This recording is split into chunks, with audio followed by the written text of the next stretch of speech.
Hello Internet, I'm Hugo. And I'm Jake. And this is Unpopular Culture. And today we're looking at Terminator Genisys, the newest Terminator movie. And if you thought you disagreed with our Jurassic World review, you're really gonna disagree with this one. I know, the comments on this are gonna be fucking awful, but here we go. This movie is basically the opposite of a Jurassic World situation for both Jake and I, because Jurassic World came out and the reviews were relatively positive, and people really liked it.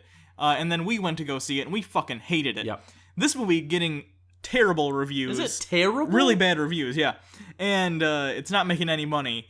And Jake and I both kind of liked it. I mean, and don't get me wrong. It's not great. No, I'm very conflicted on this movie because it's better than I thought it was going to be, but it's just a mediocre movie, which is so much better than I thought it was going to be and so much better than the last Terminator movie that it made it better in comparison. You know, and that's really the only thing you need out of the sort of sequels we're getting. I mean, everyone's seen the meme, like, Jurassic World's coming out and Terminator's coming out. What year is it? Well, with these movies, all you want is for it to be better than the last shitty sequel that you made. Really? You know what I'm saying? And it is. It's the third best Terminator movie out of all five, easily. But the thing is, too, it makes me say, shouldn't we have higher standards to the point where we shouldn't just be saying, well, it was all right? Because if we just say, it was all right. I would have liked it as a standalone. I mean, I enjoyed the movie. I didn't just like it because it was a Terminator movie, because I didn't like the other two. And both of those were better than Jurassic World. Yeah. So, I mean, Before we talk about the actual movie, I'm just going to say, here are my feelings on it in general. Imagine James Cameron came to you and said, here's a scoop of ice cream, and gave you a scoop of ice cream. And you're like, this is pretty good ice cream. And then he came back a couple of years later and, here's more ice cream, and gave you more ice cream. And you're like, holy shit, this second scoop of ice cream is way better than the first one, even though the first one was really good. Yeah. I can't wait for my third scoop of ice cream. Then some random dude comes in, and you're like, hey, where'd James Cameron go? And he shits all over your ice cream twice. And then a guy comes in and just farts on the ice cream, and you're like, thank you for not shitting on my ice cream. Like, he still did something terrible, but it's not as bad as the other guy, so you're almost thanking him for not shitting on it. That's this movie. I'm usually the one that's good for metaphors, but that was rock solid. That was a 100%... Yeah, I mean... That gets the fire emoji if you text that to me. So, anyway, the movie starts, in the future, and the future stuff was iffy because the Terminator Salvation came out a couple years ago, and that was all in the future. Yeah. And people have been talking about for a long time wanting to see the Terminator universe go into the future and Sort see of, the actual war. But the thing is, if you do that, you're not getting any Terminator movie. The only thing it is Terminator in like name. You're just gonna get some robotic skeleton murdering robot Terminators and some war. It's just gonna be an action flick. I liked that they kind of did a little bit of both, where they're like, okay, you can have your little peek of the war and wartime and that kind of violence and, the good stuff that you get sneak peek really briefly in T2, which is the only other Terminator sequel that I'm going to count right now. Okay. But they give you about a half hour and then you're out, and it's okay. It was alright. It seemed to borrow a lot from, and I shouldn't say this because obviously we saw glimpses of the war in the earlier Terminator movies, but it made me think a lot of, if you remember beginning of X-Men Days of Futures Past, this future apocalypse looks almost exactly the same, right down to the labor camps where it's red. Where it's red and the robots are like labeling people. It looks the same, except here it's Terminators instead of Sentinels. But whatever, it looked fine. It looked like the apocalypse. There were robots roaming around. It was a little preachy, but that's kind of how the John Connor mythos has always been, where it's like, he lifted us up out of the muck and had inspiring speeches and killed shit, and I guess that was okay. I thought, actually, in this movie, Jason Clarke as John Connor Good cast. He was my favorite John Connor that there has been in these movies, except maybe in the second one, but that kid is still kind of annoying. But that's the character, so it's fine. I think Furlong did a good young John Connor. This is easily the best adult John Connor, though. Way better than... way better than 3, and way better than Salvation. Yeah, I really like Christian Bale generally, but the way he acts, he's kind of playing a similar character in a lot of his movies, and I mean, talking Cold about mainstream and conducting and and you can kind of tell it's him behind the role. He kind of talks like this, and he's always very calculated. Yeah, and I didn't think that worked for John Connor at all in Salvation, but in this one I really liked him. He seemed like a likable guy still, like clearly he was from pre-war, but he was trained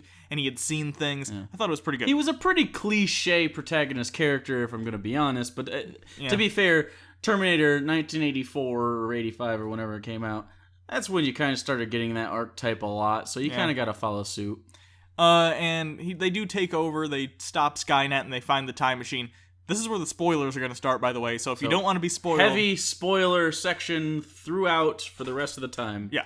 Okay, so Kyle Reese, played by Jai Courtney, who I really disliked in this movie. I've never seen anything I liked Jai Courtney in. He was a terrible cast for this role, and I don't understand. He's pretty generic action guy. He has a better performance than his counterpart, Emilia Clarke, who plays Sarah Connor. I think Hugo disagrees. I think he have those swapped. Yeah.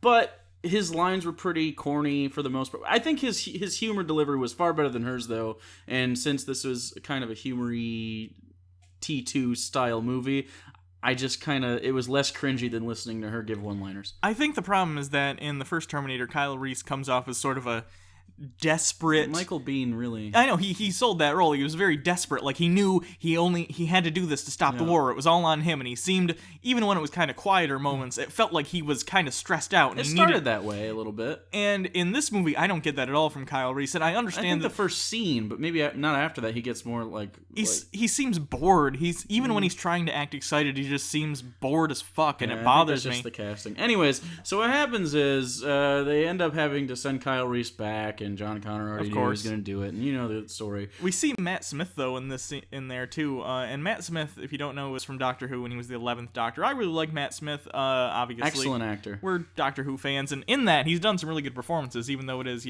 targeted at younger audiences. I think the writing on that show is good enough where he was able to give some good performances. I mean, Rings of Akatan in the last 3 or 4 Doctor Who episodes alone. But anyways. In this, again, spoilers, he's playing Skynet. You don't see a lot of in the movie, but I think he actually did a pretty good job. In Terminator Salvation, Skynet had a face, and it was Helena Bonham Carter. No! And that actually bugged me a lot, because I didn't think Skynet should have a face necessarily. And I really don't like her, because she's just overused and a bunch of stuff. This was better because the way they set it up is more of an app embodiment sort of thing, and it kind of like a Siri. Yeah, this iteration of Skynet is more of a consumer device that also can somehow get into military stuff. That's dumb. That's dumb. But that's Terminator. It's Terminator dumb, though, where it actually kind of made me laugh. Like, imagine if the fucking military was like, oh, we better fucking, Apple has their new, browser coming out, we better link that up to our missile defense systems. Like, it makes no sense. But whatever. But yeah, the personality didn't bug me this time because it was developed as an app, so you could see they would develop sort of a UI that had a personality. Sure. Whatever. Underutilized, but we might see him if they make more. But this movie made so little money, I don't know if we're gonna. I'd like to, but so they send Kyle Reese in the future, and he gets in the little electric ball thing, and then right when that happens, Matt Smith grabs John Connor's face, and his hand kind of turns a little orangey, and then you're snapped into the first Terminator's timeline. Yeah, which was very interesting because it usually that kind of movie bashes you over the head with information and just exposits stuff. Oh, I thought you don't know it's Skynet at that point in time, although I assumed, obviously... It's the most obvious thing. I guess, maybe, and you don't know what happens to John Connor in a second, so... unless you watch the second trailer and had it spoiled for you. Yeah, the trailers in this were fucking awful because they spoiled the big twist. But still, they didn't just go, oh my god, this is what happened. They gave you time, and it took about an hour to get to the information, so... I guess, but it was so telegraphed, it wasn't even... Like, the minute they posed the question, you knew the answer, so you might as well not even have asked a question. I guess.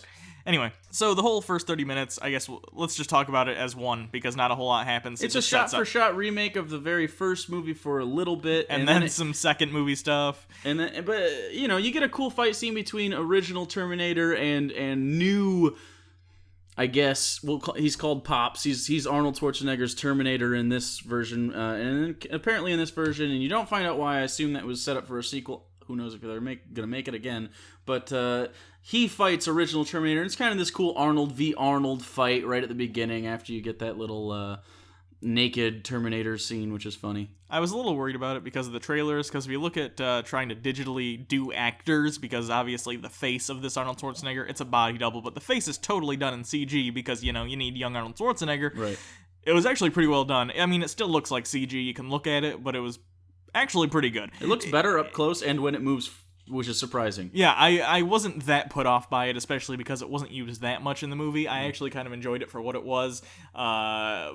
Still not amazing, but far better than something like Jeff Bridges in Tron, for instance. Yeah. This actually looked relatively It was serviceable. normal. If it's in the uncanny valley, Jeff Bridges is deep in the uncanny valley. This Arnold Schwarzenegger is starting to climb its way out of it, if that makes sense. Like, it's on the upswing. In a couple more years, maybe you could do actors almost totally convincingly, but this worked for the 3-minute scene he was in. Sure. Arnold's back, obviously, in this movie.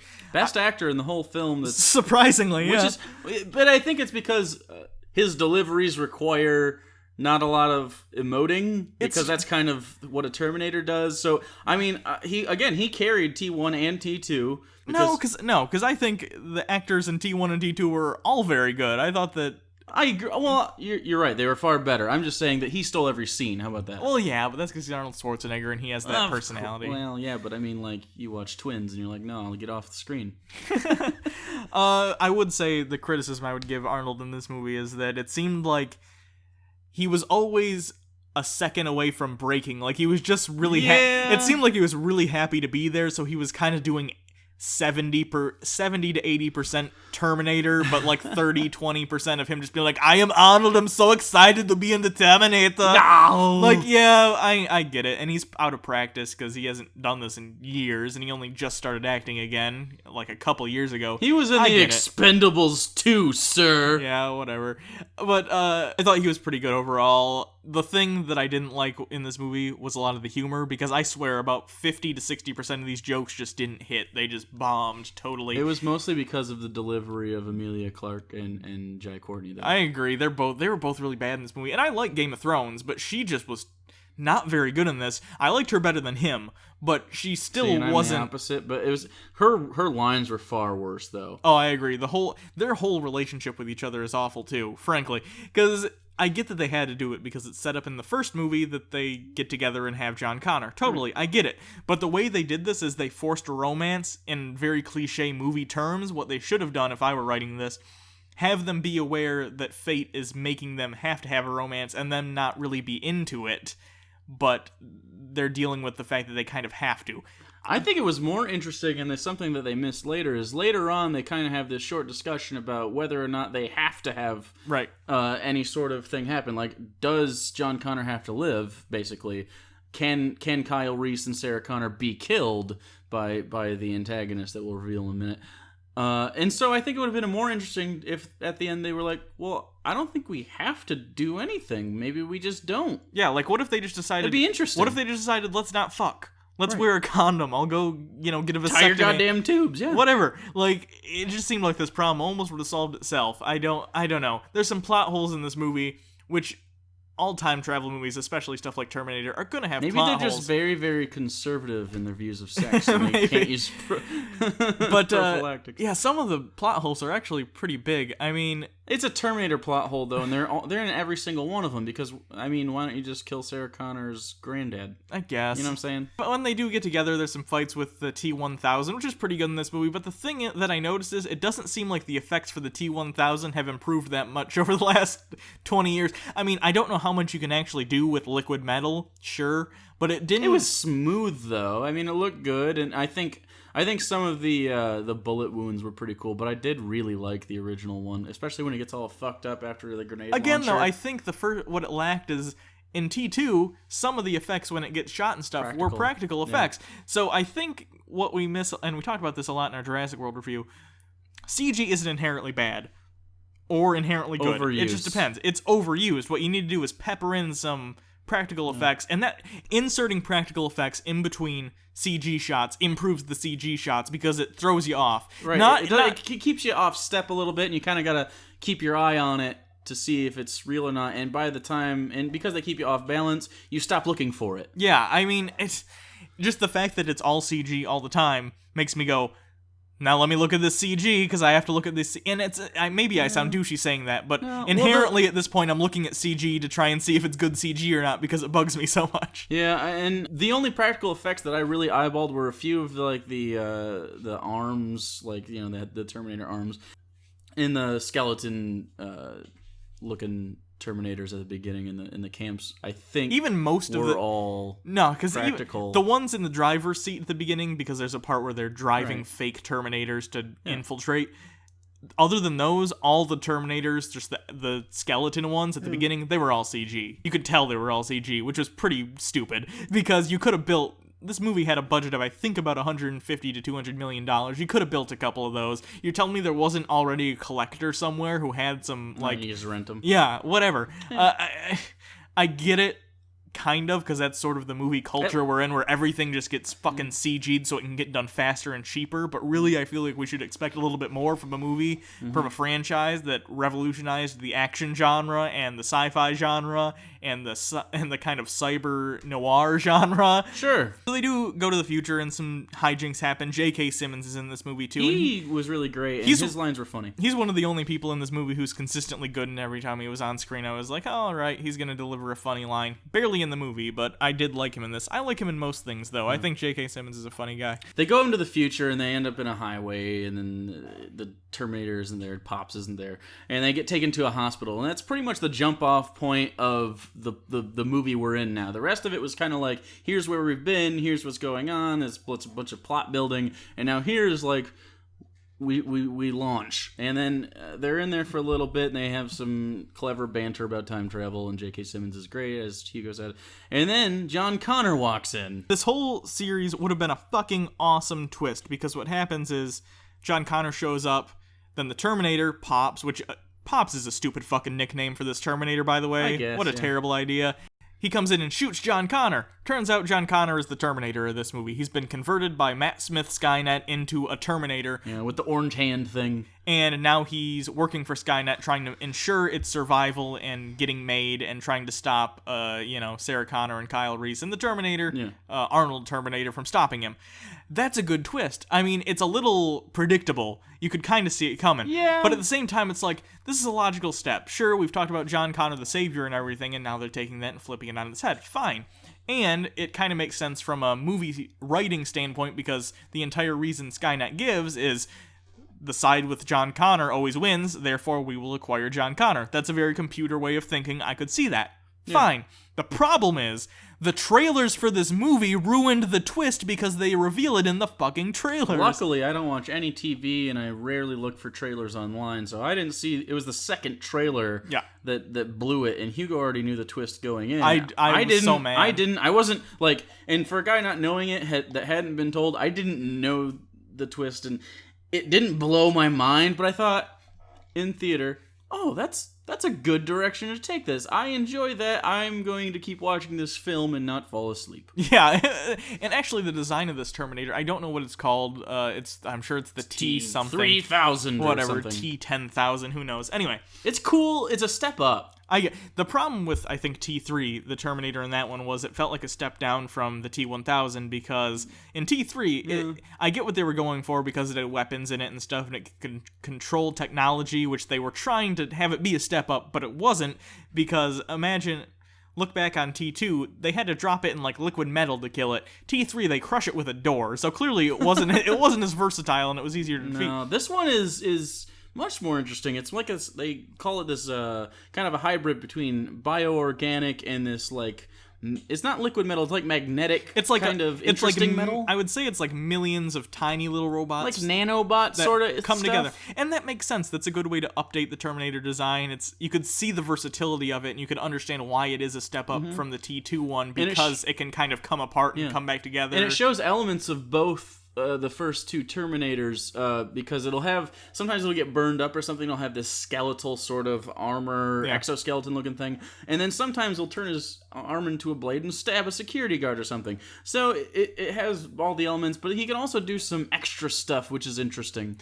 Yeah, I thought that was all right. And again, this John Connor is one of the better actors in the movie. Yeah. I think it's a good version of John Connor, and I think he makes a fine Terminator. I like him better as the Terminator than I did as him playing good John Connor, because he seems more confident and more interesting, but also he asks interesting questions like, is fate even really a thing we have to talk about? Is fate even existent? Can we change whatever we want? Is this headed this way, or can I make my own choice? And I don't know, he always seems like, you guys can come with me, but I mean, you don't have to. I don't know why you guys are fighting this. It's just always, we're just going to keep doing this forever. Yeah, and so the rest of the film is pretty predictable. It's just a bunch of action scenes strung together. Good action scenes, though, for the most part. The one I didn't like was the helicopter one. The helicopter chase was CG. It was way too CG, and I understand a lot of this stuff had to be done CG. For instance, the new Terminator, obviously CG, because you can't practical effect that. And I get that. That's fine. It wasn't too distracting. But the helicopter scene, either get some helicopters and shoot some of it real, or don't have the helicopter scene. Another scene very similarly, there was a bus chase, which I think was trying to be reminiscent of the semi chase from T2. Yeah. Not as good, obviously, but I could see what they were going for. A lot of that was practical, and they actually flipped a bus. It looked like they flipped it. It was cool. It was very Dark Knight-esque. But halfway through the flip, they transition, and then it's clearly a CG bus. And I get why, because they need to flip it around. It's on the bridge. They needed it to go to a certain place, but I don't know. I don't know how to do this correctly, but it was just distracting when you had a little bit the actual bus, and then they transitioned right in the middle of a shot. A good action scene should keep you in the film and not ever have you question, like, how it looks. Like, you shouldn't ever start analyzing the aesthetics of the scene in an action scene. It should always just be, here's action, here's action, here's action. A good example of that recently is Mad Max, because I'm sure there were plenty of visual effects, and I'm sure there was plenty of CG in that movie, but I didn't notice it. It was well enough done, and the action was quick enough that I didn't. Also, I think the color palette really helped. Yeah. The actual Terminator fights in this movie, though, between Arnold and John Connor were actually pretty good. This movie isn't a suspenseful movie at all. It's an action movie. It's not T1 even a little bit. No, and even T2 had some suspense. Yeah, like, because totally. What's-His-Face was following the whole time. Yeah, this had none of that. It was a straight-up action movie. It was a modern action movie, if you know what I mean. Yeah. It was a modern PG-13 action movie at that. And I think that's two of the elements that it was missing was the suspense from the other two originals that were fantastic, which is always why you kind of had this, okay, it's a slow moment, but at any moment, fucking someone's gonna bash down the door and murder someone, or it didn't have that R rating, where you just, it could be a little more gruesome, and I didn't need it. It didn't call for it at all, but I just think if you would have had the liberty to maybe do some extra stuff, because I think they were just trying to make it really marketable. Oh, they absolutely were, and they fucking failed horribly because the marketing for this has been fucking shit. Right. And not only is it spoiling it doesn't make it look interesting. It really, really could have served to have a little slower pace. Yeah. Then, obviously, after that chase, they go to a police station, which is kind of copying the police station scene from the first Terminator. A little bit. Whatever. Then they go to Cyberdyne. Cyberdyne is actually pretty interesting. It's all right. I believe the person who invents Skynet now, obviously John Connor's in on it, but also I believe it's supposed to be the son of the guy in T2. Yeah, the black guy's son that ends up dying. Actually, he has the coolest death, I think, in any of the Terminator movies when he's like kind of gasping for air and blows himself up. That was cool. Yeah, so it is his son. Yeah, and he's in charge of it, which is good. It's a good subtle commentary on fate and the fact that some events are trying to happen, whether you like them to or not. Right, and I like that it kind of... It makes you question whether or not that is fate after they ask the question if fate even matters. So it's kind of this narrative, and I don't know. I feel like if they would have explored that a little bit more and had maybe some better dialogue. I know, some of these ideas in a better movie would have made obviously a much better movie. Like if James Cameron had these ideas, even with the modern Terminator, which I liked. I like the step up of the Terminator, and you could even keep the Pop, Sarah Connor, Kyle Reese thing going. I think he would have milked that for more, because I feel like he understands how thought-provoking it should be. Yeah, so they get to Cyberdyne and they have a Terminator fight, all that jazz. They set up bombs. Some cool stuff. This final Terminator fight between Arnold and John Connor. Yeah. Really awesome, because sometimes they'll punch the new Terminator. He kind of phases. Yeah, it's really cool, and it makes sense for the style of, Terminator he is, where he's lots of different things. Very cool. And that ends with Arnold kind of sacrificing himself, because they go inside the time machine and it rips them apart, which I thought was a good payoff. It was a little telegraphed when they showed, like, the time machine being built, and they're like, oh, only the quantum field whatever works. You could tell that was going to be used, but it was fine. As far as a way to kill a Terminator, it made far more sense than at the end of T3 when they crushed the thing with the door. I don't know if I'm okay with Arnold not being sacrificed or not. I kind of thought, like, you could have one last callback to T2, like one more sacrifice. He kind of gives a thumbs up and dies or some shit. But he gets thrown into the liquid metal thing and kind of gets upgraded to a T-1000. That was pretty Deus Ex Machina. Yeah. That was pretty contrived, but all right. I get they're setting up for a sequel. But again, the duality of how I feel about this is it wrong for me to say, well, yeah, they're just setting up for a sequel? Is that an excuse for shitty writing? Really? Should we accept that? I don't know. I don't know. Like, you could easily just pop in a brand new Terminator in the next one and be like, okay, here's Arnold Schwarzenegger, we can have him back. Part of me likes the fact that if this was the last Terminator, which it won't be, even if they don't make a new one soon, in the next 20 years, they'll reboot it or something stupid. If this were the end and Kyle Reese and Sarah Connor and the Terminator friend, for lack of a better term, all kind of get to survive and live out their lives and not worry about fate, I'm okay with it ending on a pseudo-positive note and an unsure note. That's fine, but it just felt like more of, we're setting up for the sequel, you gotta sit through this while we set up for the sequel, that's inevitable because we're the studio and we're deciding there's a sequel before the movie comes out, so you're gonna fucking see it.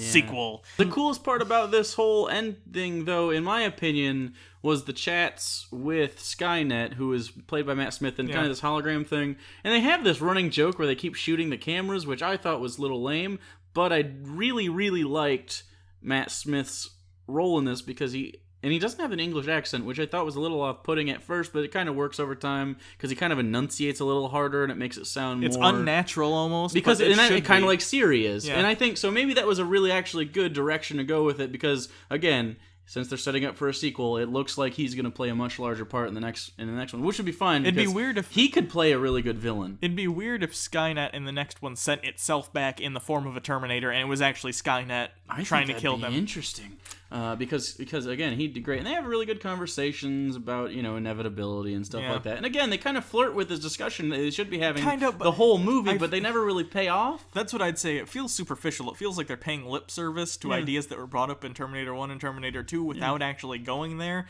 It felt like they felt the need to do it because it was in the first two. Right. Well, and to be fair, T1 and T2 don't have a deep discussion about it. It is a suspension action movie, but they get those quiet moments in like the psych ward or the police office, or where they have these sort of discussions about it's happening, why won't anyone listen to me, sort of craziness, and so it kind of gives you like, can we change the future sort of thing. And I mean, they do push back Judgment Day in the second movie, so I mean, I don't know. Well, the problem, I think, is part of this movie, a large part of this movie, feels like Terminator fan fiction. It feels like it's written by someone who has seen the Terminator movies and enjoys them, but doesn't have the talent to write a Terminator movie. They understand superficially some of the concepts behind them, the time travel, the idea of fate, but they don't know how to expand upon those ideas. It's like someone was handed a piece of cloth and told, make this cloth bigger. You can't. You can cut different shapes out of it and kind of make your own thing, but you're still only working with what you have, because this movie didn't come up with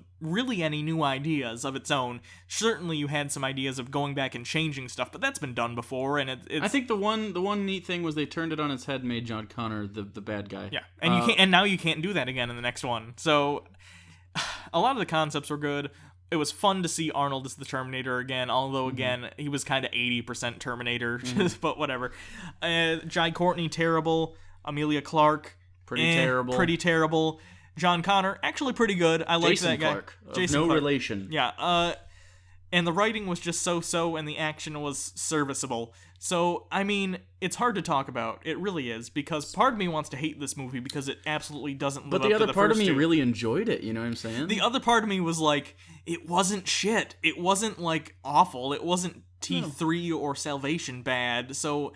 It was something I don't regret paying for, but I'm not going to go see it again in theaters, and I probably won't buy it. No. I'll probably wait for it to come out on Netflix and do a little marathon and have fun with it, and that'll be it. So I'd give it, like, for reference, we gave Jurassic World, one of us gave it a 3 and one of us gave it a 4. So this I'd give maybe a 5 or a 6. I'm going to go hard 6. It's just... It's not what you want out of... It's not a blockbuster. It's not going to be... I think Ant-Man's going to be better. I think Ant-Man will get at least a 7.5, I think Ant-Man will actually be a good movie. So. And I think it'll be a good movie. So, I mean, judging by the roster that we've seen this year of action movies, Jurassic World is the worst. This is in the middle. And I'd have to say Mad Max is going to be the first for a long time. Mad Max is the best movie of the year so far, for sure. I think the only things that are going to overtake that are maybe Star Wars. That's pretty much it. Star Wars is probably going to be amazing. But, hopefully. So I recommend going and seeing it if you have some friends with you. Don't go see it if you didn't really like T1 or T2. No, this is like... It's not for action film people. It's for fans. It's if you're a huge fan of the Terminator movies and you just want more Terminator and understand, it's not going to be great. It's not groundbreaking. It's just Like, you didn't have to watch the other Mad Maxes to appreciate that one. You have to watch the other Terminators to really even give a shit about this movie. Yeah, totally. If we weren't fans, I'd probably give it 2 points less. I'd agree, but the fact that I like the references and I like the winks, I get that it can be annoying, but I kind of enjoyed that. That principle applies to the Jurassic World as well. Plus, I enjoy seeing Arnold in this. This is the first thing post Governor that I enjoyed seeing him in. So I'm really hoping for another Predator movie. Yeah, that'd be great. Him versus an old Predator with a score to settle, because like maybe the Predator that was killed in the first Predator movie was his son or something stupid. I don't know. I'd see that. But anyway, yeah, serviceable, not great. So the trailers, we didn't get any good trailers before Doesn't this. matter. Doesn't matter? No. None of them matter. None of them? They're all bad. They're all derivative. We talked about like all of them. Did we get the Pixels trailer before this Nope. with Adam Sandler? Oh, I got it. We got The Gift again, and we got some other shit that I didn't care about. Like, none of them are going to see. I don't know if I'm going to see Pixels with Adam Sandler, because it's either going to be...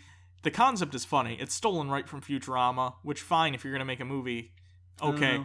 If it gets good reviews, we'll go see it and we'll review it for the channel. Or if it gets shitty reviews, I might go see it and just tell you about it. 'Cause that'd be fine. I'm like Tomorrowland. I'm so sick of Adam Sandler shit. For real. The fucking Cobbler was on Netflix. I tried to watch it, and I did watch it. I finished it, but God, what... Why are we talking about Adam Sandler? I don't fucking know. He just makes me mad sometimes. Anyway, so thanks, everyone. Until next time, I'm Hugo. And I'm Jake. And this has been Unpopular Culture, talking about Terminator Genisys. With a Y. Yeah, what the fuck? It's a marketing thing.